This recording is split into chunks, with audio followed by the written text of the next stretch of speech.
మేము జగన్కే వేస్తాం. మేము జగన్ తప్పక ఎవరికి గడ్డ పొడి పానం పోయినా వేయం మేము. మాకు ఆయనే న్యాయం చేసిన ఆయనకే వేస్తాం. గ్యారెంటీకి జగన్కి. మాకు 4 ఓట్లు ఉన్నాయి. 4 ఓట్లు జగన్కి. మీరు ఎంత దూరం నుంచి వస్తున్నారమ్మా ఇక్కడికి? మేమా ఆడ కొత్తగా ఇల్లు గుడిసెలు, ఆ గుడిసెల్లో ఉంచి ఇక్కడికి వస్తాం. కాళ్ళు నొప్పులు పడతాడు వాడు చచ్చినాడని.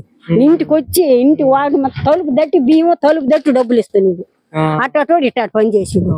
అలా ఉంది జనం. కొంతమంది ముసలాం పడిపోయింది అలా. పడిపోయి మంచిళ్ళు ఇచ్చి మొఖం తుడిచి నేనే కోసను పెట్టామని ఇచ్చిండు. వాడు చచ్చినాడని. వాడు దూని తగల. ఇంటికి వచ్చి తలుపు దట్టి బియ్యం తలుపు తెచ్చి ఇస్తాను పింఛన. ఆ నా బట్ట వచ్చి ఇప్పుడు ఇంత పని చేసిండు. వాడు ఆగుజన వాడికి ఎవరు ఓటు వేస్తారా? అసలు రమ్మనా ఓటు ఎవరు వేస్తాడు వాడికి? ఇప్పుడు ఆ నుంచి వాడికి నడిచి ఇచ్చారు. కాళ్ళు నొప్పులు పడుతున్నాడు. ఎవరా ఓడు పొలాలు పెట్టేది. ఇప్పుడు ఆయన ఇంటికి వచ్చి ఇస్తున్నాడు.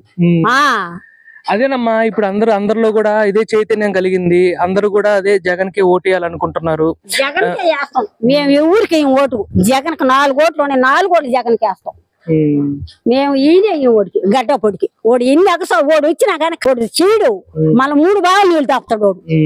ఓడి కోటేస్తే ఓడి ఎవరో వేయాల్సిందే కానీ వేయు. మేము ఇప్పుడు ఆ నుంచి నడిచే కాళ్ళు నొప్పులు పడతాం. ఇల్లు దట్టి ఇస్తాను. జగన్ ఇల్లు దట్టి బియ్యం ఇచ్చిండు.